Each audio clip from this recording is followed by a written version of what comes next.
Vi lægger meget vægt på, at når man kommer her den lange rejse til Afrika, så skal man opleve maksimalt hele vejen igennem. Og derfor har vi pakket et program, hvor man kommer det hele igennem.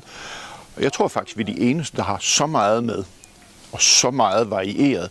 Lige fra man ankommer med bilen og bliver hentet i lufthavnen, til man ankommer her, og personalet står klar og vinker, og man får sine værelser, til at man skal ud på alle de her ture. Der er bushwalk, hvor vi går fuldt af rangerne ude i bushen, oplever alle de små ting, men også oplever dyr.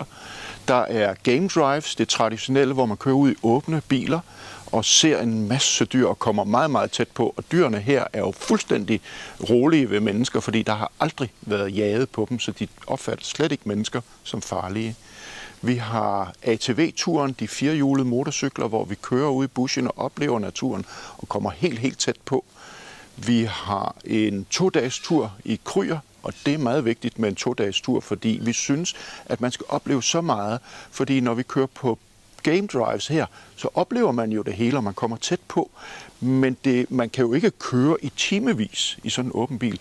Og derfor kører vi ind i Kryer, og det synes vi er så vigtigt, at vi har lavet det til en 2-dages tur helt siden starten, hvor vi også overnatter inde i Kryer, og hvor man hver eneste par får sit eget hus med privat bad og senge osv.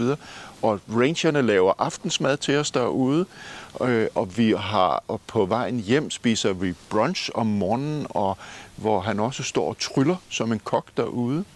Og vi har en aften, hvor vi også spiser ude i bomagen her, men vi har også en aften, hvor vi spiser helt ude i bushen, hvor vi har ligesom lavet en lille camp, en spisecamp, hvor der er toilet og det hele, og hvor kokkene og tjenerne hjemmefra kommer ud og laver aftensmaden.